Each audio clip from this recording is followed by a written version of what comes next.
Congressman Adam Smith with us. Congressman, big picture, is President Trump right to confront Iran? Oh, well, he's right to confront them. The details of how he confronts them matters a lot because there's multiple issues at play. One, you've got the nuclear risk.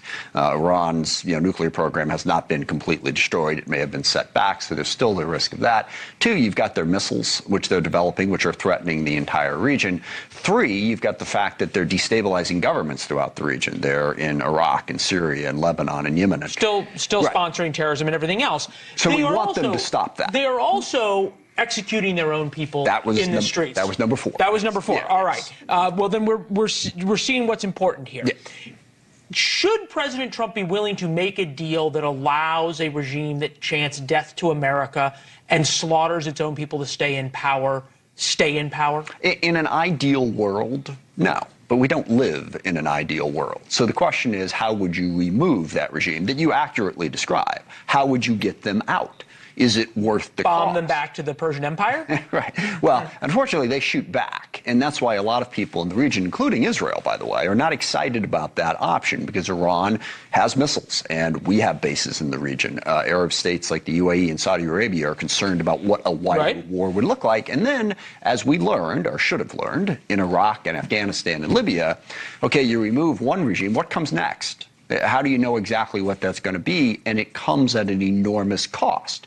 So, yes, I think it is fine for Trump to negotiate, but I think most people feel all four of those things have to be on the table. That was the great criticism of Obama. Right. He did the nuclear deal. But didn't deal with it with everything else. He didn't deal with the other three. So I don't think the regime's going to agree to leave.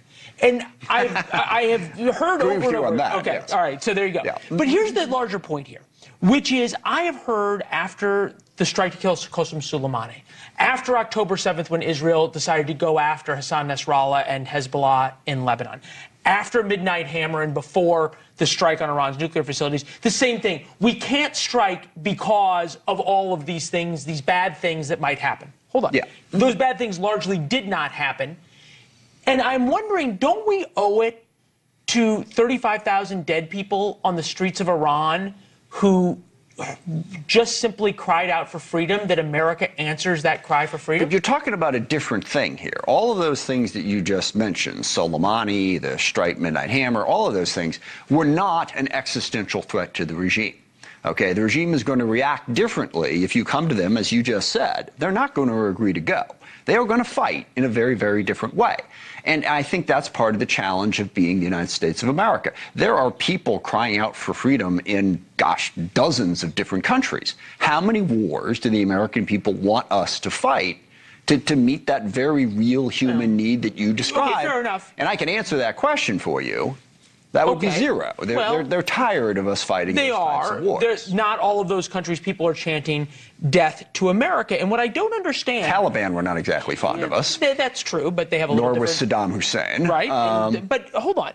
Yeah. You've got this situation where I am remembering the just massive outcry from the Democratic Party about the need to stop Israel in Gaza because of all of the bad things that were happening in Gaza. The Iranians are doing to their own people what Israel was accused of doing, and yet I don't see this kind of outcry. Couple quick points about that. If you're asking me to reconcile the hypocrisy of Republicans and Democrats, I'm not going to do that. Obviously, they are very hypocritical, be here all night, depending on who's in charge. But second of all, that's a terrible analogy, because we weren't asking for the end of the Israeli regime. At least I wasn't, and a lot of other people weren't. We were simply asking them to stop the military campaign against Gaza. You're now asking about an existential threat to the Iranian regime. It's an entirely different set of circumstances. We can agree to disagree on that, but I want to give you Mike Pompeo, President Trump's CIA director, Secretary of State in the first deal, first Trump term. Here he is actually talking to Israeli TV. I've heard talks about a deal, or there's no chance. This isn't just about Iran. From my perspective, there is no way to get American security and keep our young men and women from having to fight and die in this region so long as the Ayatollah is in charge. Hard to argue with him. Well, it's very easy to argue with him, actually. So you're going to go to war, and you're going to go try to do regime change. At some point, we're going to have to. Okay. I don't think so. And not every problem in the world requires us to militarily attempt to fix it.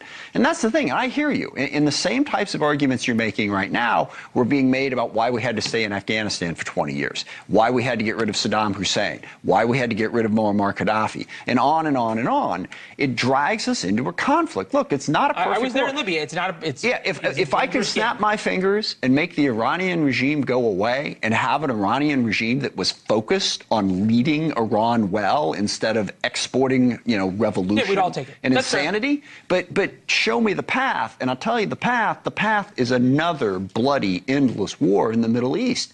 And I don't. It's probably why President Trump's so reluctant to. None of which is to say we shouldn't put pressure on Iran. But calling for regime change, it's a big step. Thanks, Congressman. Thanks, Got to run. Appreciate Thank it. you.